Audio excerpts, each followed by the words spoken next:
Hi friends, I'm Rohn Strong, and it's week 2 of our Tunisian Delight Sampler Crochet Along. I couldn't be more excited because we're covering my very favorite Tunisian stitches in this class today. We're going to cover 3 different stitches: the Tunisian Full Stitch, the Tunisian Rib Stitch, and the Tunisian Double Stitch. Now, all of these stitches build on the skills that we learned last week in week 1 of our Tunisian Delight Sampler. If you haven't done your blocks from week 1, I highly encourage you to do those first before moving on to these blocks, as you kind of want that foundation and that skill. We're going to move a little bit more quickly this week than we did last week. So a couple things. I'm not going to show you how to square up the blocks and how to work your 25 single crochets, because I already know you know how to do that since we had to do all of that last week. I'm going to show you just how to work the stitch. So each of these 3 stitches still require your Tunisian foundation row. So it's very important that you do that. And if you need a refresher on how to do that, that's also in week 1. I'll make sure to link that video down below. Now, if this is your first time here, you're not sure what the Tunisian Delight Sampler Crochet Along is, you can find all the information for that in the description down below. While you're there, make sure you hit subscribe, make sure you hit that little bell notification so you'll always know when I have new videos coming out. Here at Rohn Strong's Crochet Club, we like to put out at least a video a week showing how to do something really cool and something crochet related. And we have a lot of really cool content coming up. I've been filming all day today, and I just can't wait to share with you guys what we've got going on. But first, we got the Tunisian Delight Sampler to get through. So let's tackle, first up is Tunisian Double Stitch. All right, so to get started, I have my Tunisian foundation row completed and ready to go. We're going to be working Tunisian Double Stitch first. Now, Tunisian Double Stitch is very similar to double crochet and Tunisian Simple Stitch. It's actually just a combination of the two. So to work it, at the beginning of our row, we're going to do something that we haven't done yet, and that's chain 1. Now, it's going to feel a little weird to do that at first because we haven't done that so far, but trust me, this is such a cool stitch. It's actually one of my very favorite Tunisian crochet stitches. Now, just like last week, we're going to work from right to left underneath the vertical bar. But before we do that, we need to yarn over our hook and insert our hook from right to left under that vertical bar. Yarn over your hook and pull up a loop. At this point, you should have 3 loops on your hook. Yarn over and pull through 2 loops. You know, little half double crochet looking thing there, right? So again, we yarn over our hook, working from right to left, we go under that vertical bar, we yarn over and pull up a loop, and then we yarn over and we pull through 2. Yarn over your hook, insert your hook from right to left underneath the next vertical bar, yarn over, pull up a loop, yarn over, pull through 2 stitches. It's a very fluid movement. So we yarn over, we insert, we yarn over, we pull through, we yarn over, pull through 2. So we're going to complete that, or we're going to continue doing that until we complete this forward pass. Now, just a little refresher, which I know you all know, but I like to give them once in a while. Tunisian crochet, every Tunisian crochet row consists of a forward pass and a return pass. So we're just going to keep working across. Now, one thing that I always get questions on is that very last stitch. And I know it can be a little bit tricky, and some people are always concerned about, well, it looks a little wonky and I'm not really sure what I'm doing. The great thing is that in this Tunisian Delight Sampler, we're single crocheting around our blocks, so we don't have to worry too much about that end stitch being perfect. And heck, perfection is overrated. That's what I always say. Except for this shirt. I mean, this shirt's pretty perfect. Tigers and zebras, who can go wrong? Now, I made a mistake, so it's a good time to learn. As I'm working across, you'll notice that right here, this is actually my yarn over. I didn't actually pull through like I should have. So you can see there. See how I did that? That's common, and I actually do that sometimes when I'm working Tunisian Double Stitch. So you just want to make sure that you're kind of paying attention. Don't brag about the shirt you're wearing when you should be doing the stitches. All right. It's a pretty cool shirt. All right. Now we're at that last stitch here. What we're going to do is yarn over our hook And instead of going under the vertical bar, we're going to do what we always do, which is go through the stitch. Yarn over and pull up a loop, and then yarn over and pull through 2. So your final stitch should look like that. All right, your return passes worked just like we have done our return passes all the way up till now. We just chain 1, and then we yarn over and pull through 2.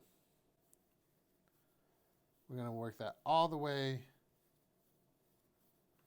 across. And I'm moving fast here. Obviously, you already know how to do your return pass.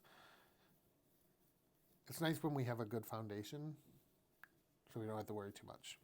Now, here's a really cool thing about Tunisian Double Stitch. Tunisian Double Stitch, much like Tunisian Reverse Stitch, resists the temptation to curl. So it'll curl a little bit. That kind of foundation row wants to curl, but that's the only part that's going to curl. So to begin our second row, again, we chain 1, we yarn over, and we insert our hook from right to left under that vertical bar, and then we just pull through. So yarn over, insert your hook, yarn over, pull up a loop, yarn over, pull through 2.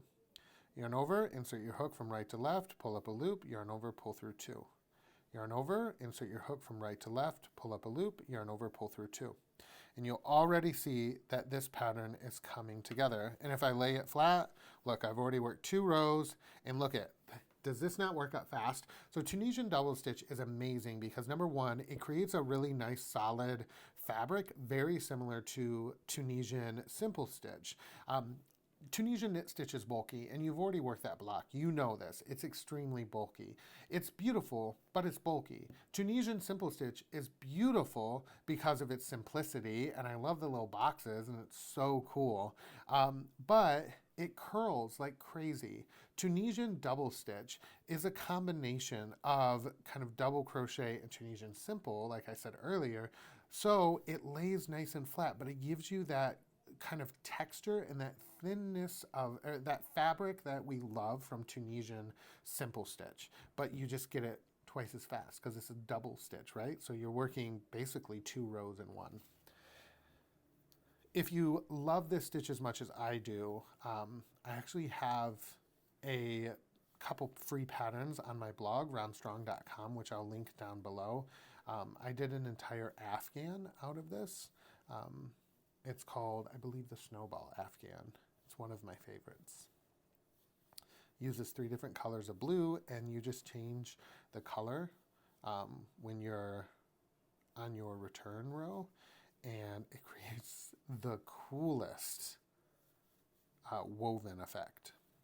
So we're just going to keep going all the way across, and I just want to show you how to work that final stitch one more time.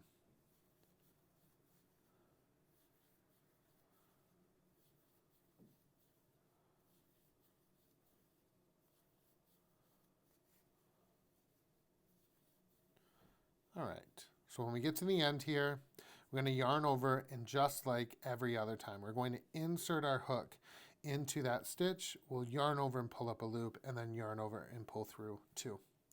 Then we chain 1, and we yarn over and pull through 2, all the way across.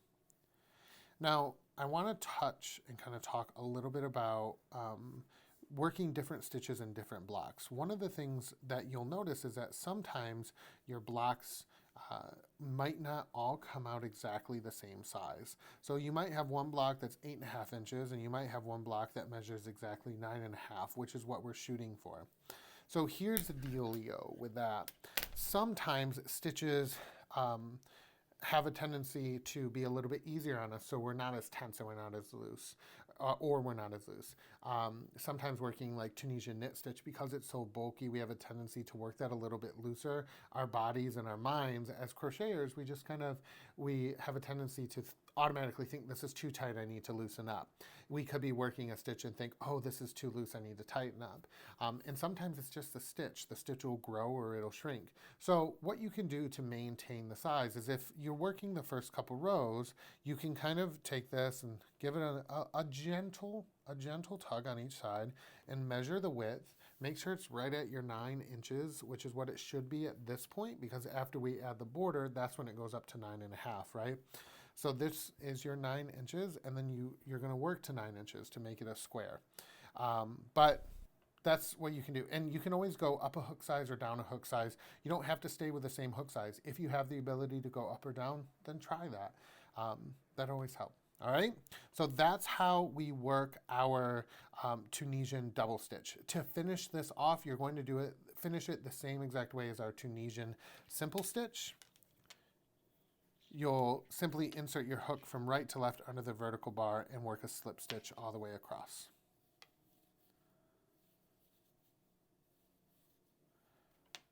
And it'll look just like that. And that's all you want to do. All right, so next we're going to move on. We're going to work our Tunisian full stitch. This is the first time that we're going to have a stitch that has a 2-row repeat. So we're going to have 2 different rows to take care of. It's going to be really exciting, and I'm super excited to teach that to you. So next up is Tunisian Full Stitch. Tunisian Full Stitch is very similar to Tunisian Knit Stitch. There's one distinct difference, and that's that we're not going to be working into the stitches, we're going to be working in between the stitches. The other thing is we're going to be skipping spaces. And the reason that we need to do that is because for the most part, Tunisian Full Stitch biases. That means it slants in one direction or the other if we don't do it this way. And that's because if you think about it, we have a limited number of spaces, and if we're working in all the same spaces every row, it's going to kind of go like this because we're not working into the stitches. So we're either working into the right of the stitches or to the left of the stitches. So it has a tendency to either go this way or go this way. So we're going to keep it straight up and down. We're going to make sure it doesn't slant either way, and I'm going to show you how to do that. It's a 2-row repeat. So yeah, let's get started. All right, so I have my foundation row all ready to go. And the very first thing that we're going to do is work in between the stitches. So you'll notice that every stitch has a space in between those stitches. And Tunisian Full Stitch has us working in between those. We never work into a stitch, we work in between a stitch. So on this first row, we're going to skip this first space and insert our hook into the second space. We're going to work across, picking up stitches in every space.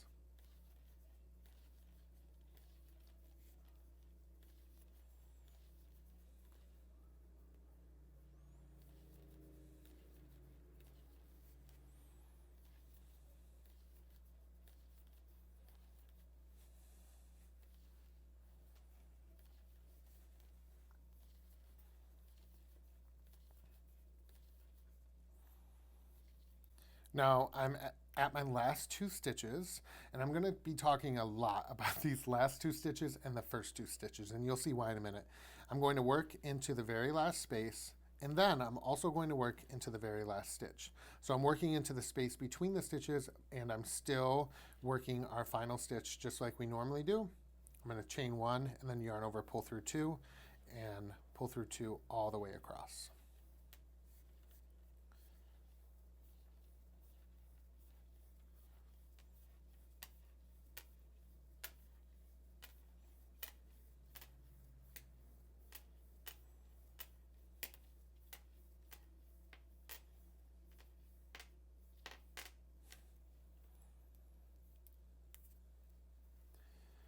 Now, for our next row, remember how on the previous row we skipped that very first space in between the stitches? Now we're going to insert our hook into that very first space and pull up a loop. Now it's done exactly the same, picking up loops in between each of the stitches all the way across.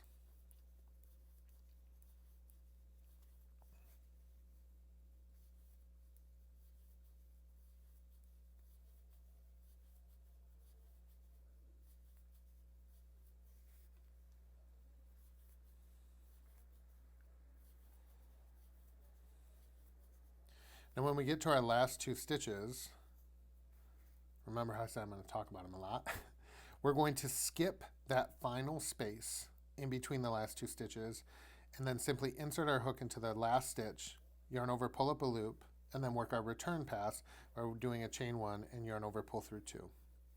So you'll notice that on the last row, we skipped the first space and we worked into the last space. On this, which is our second row, we worked into the first space and we skipped the last space. And that is how Tunisian Full Stitch is always worked. So on your row 1s, and 3, 5, 7, 9. So all your odd rows, you're going to skip that first space and into your second space, yarn over and pull up a loop. And then pick up loops in every stitch across, or every space across, and then into your final stitch.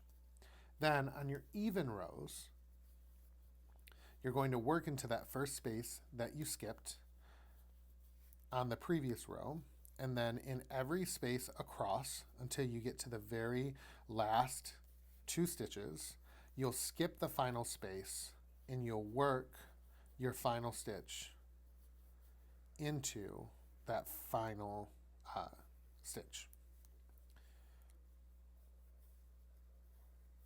So what I did here was, again, I just worked across. I picked up all of my stitches in those spaces, including into that very last space, and then I worked my final stitch, and now I'm going to work my return pass.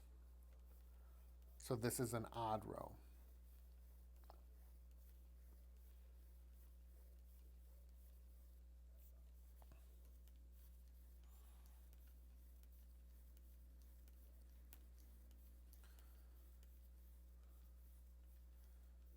Now, on an even row, remember I'm going to insert my hook into that very first space and pull up a loop, and then in every space in between those stitches until I get to the very last space, I'm going to skip that last space, and then I'm going to insert my hook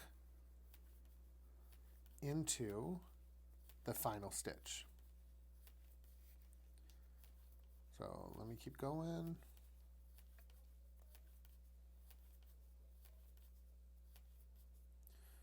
So here's my final 2 stitches. This would be my last space there. I'm going to skip that and instead just go right into that final stitch. Pull up a loop, chain 1, and work my return pass. And that's all there is to Tunisian Full Stitch. So you can see that the motion is very, very similar to Tunisian Knit Stitch. It curls like Tunisian Knit Stitch. It has the same amount of bulk as Tunisian Knit Stitch.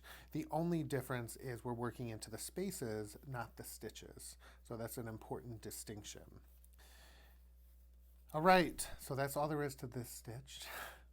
I know it's a little bit more complicated because we're juggling some stitches at the beginning and some stitches at the end, and it can be a bit confusing, but hopefully this video cleared that up a little bit. To work your final row, you're going to always end after working a row 2. So you'll end on an odd row. It's not that big a deal if you don't, but it helps. So to work your final row, you would just go, you would skip that very first space, and into the next space you would pick up a loop and then draw through to do your slip stitch, and then just slip stitch in each loop or each space across in between the stitches, and then it'll end and look like that. Now, again, and this is something I didn't really talk too much about with Tunisian Knit Stitch, that first stitch right there, it's going to be wonky, and that's okay. That's totally normal. Your last stitch should look a little more nice and neat, but if it doesn't, it's not that big a deal. It's not the end of the world. So that's how you do Tunisian Full Stitch. Like I said, it's a little bit more complicated, but I know you guys can totally do it. Just practice, practice, practice. That's what this Tunisian Delight Sampler is all about. Learning new stitches and practicing our new skills. All right, so next we're going to tackle the Tunisian Rib Stitch. All right, so next we have our Tunisian Rib Stitch. So Tunisian Rib Stitch is kind of a misnomer because it's not exactly Tunisian rib. It's not like a rib at all. It's just a textural stitch that kind of mimics the look of Knit One, Purl One. It's really fun to do, and it's actually really, really interesting because we're going to learn a new way of working our Tunisian forward pass. Pretty much everything so far has been worked into either the stitches or the spaces. In this, we're going to do something a little bit different. So I'm going to move this out of the way. I got my swatch here, and also I should mention that this is the only block in your entire Afghan that's made with your 3rd color, or your 4th color. So this is going to be, in my Afghan, it was gray. All right, so, oops, let me tighten this. All right, so we need to work our Tunisian Rib Stitch. I already got my foundation row here ready to go. So to work this, every row is going to be the same.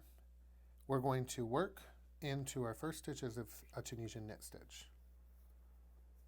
Then our next stitch, we're actually going to insert our hook into the bump that's at the back of the stitch. So if you look at the back of your work, you'll see that every stitch has a back bump. We're going to insert our hook into that back bump, yarn over, and pull up a loop. Into the next stitch, we're going to work a Tunisian knit stitch. Into the stitch after that, back into that back bump, we're going to insert our hook and pull up a loop. Tunisian knit stitch, and then into that back bump. So we're going to repeat that all the way across.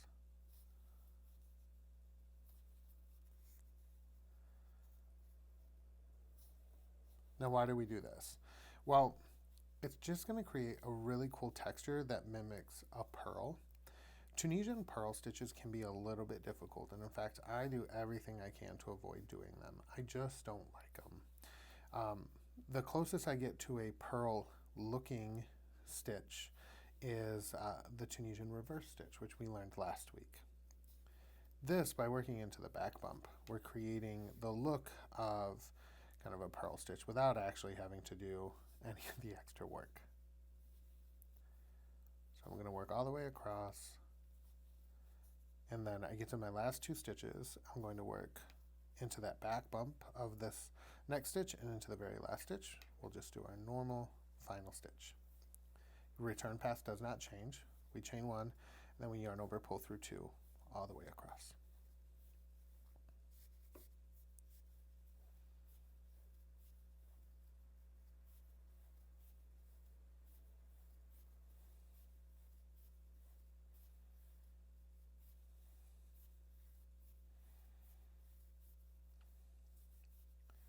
Now let's repeat that row one more time, just so we can see what it looks like when you really get to work. So into the next stitch, we're going to work a Tunisian knit stitch, and then again we're going to go into that back bump. We're just going to put our hook in. Like you just saw, I kind of had to force it in there. It can be a little tight sometimes, so just push your hook in. You take advantage of the tip of your hook and just go into that bump. And you're just going to repeat this row over and over again. And you can already see that it's starting to look exactly like mine. Just by working into that back bump, we get these really cool pearl columns. Now, you're going to, like I said, repeat this row over and over again until you get to the end and you got your full length, your 9 inches by 9 inches. Do your single crochets all the way around. When you're wrapping up and you're doing your final row, your slip stitches, you're going to end this by, you can do one of two things. On my Afghan, let me grab it. There's no real way to end off those working into the back bumps very well to make them look nice. So what I did was I just did the Tunisian simple stitch, where I just did a Tunisian slip stitch in every stitch all the way across. You could do the knit if you want. That's totally up to you. I just did this route. I just didn't like the way that the slip stitches looked in the back of the Tunisian, or in the back of the stitch that we worked into the back bump. It felt like it wasn't strong enough. And I knew that we were going to be crocheting around, and this is an Afghan that we want to use, right? So we want to make sure it's nice and strong. I don't know. It was just one of those weird finicky things that I chose to do a Tunisian slip stitch all the way across as if I was doing a Tunisian simple stitch. It's totally up to you. You can choose to do whatever you'd like, but that's what I did. Well, friends, that is it for this week. We tackled the Tunisian Double Stitch, the Tunisian Full Stitch, and the Tunisian Rib Stitch. We learned how to work a 2-row repeat pattern, and we learned how to work 2 stitches in the same pattern. We conquered a lot, and you should be super proud of yourself. Now, next week, it's our big week. This is where we work the last 3 blocks of our Tunisian Delight sampler. These are some fun blocks, and they're going to be challenging. And I love a good challenge. We can do this. I'm going to be there with you every single step of the process. So next week, what do we got? We got Tunisian entrelac. We got some Tunisian double stitch lace, and we got some Tunisian cables. Now these look a lot more difficult than they are, and like I said, I'm gonna be right there to hold your hand every step of the way. That's what's so beautiful and so nice about this Tunisian Delight Sampler Afghan. Now remember, if you have any questions or you need help or anything, you can always join the Rohn Strong Crochet Club on Facebook. The link for that is in the description down below. Pop your comments in the comment section below this video or send me a DM on Instagram. And make sure you follow me while you're there. We got a couple weeks left of our Tunisian Delight Sampler. I'm just so excited. This is so much fun, and I've had a blast with you guys so far. And we still got a couple more weeks together. So, I think that's it for this week's video. Until next week, I hope you have lots and lots of happy stitching. Okay, bye guys.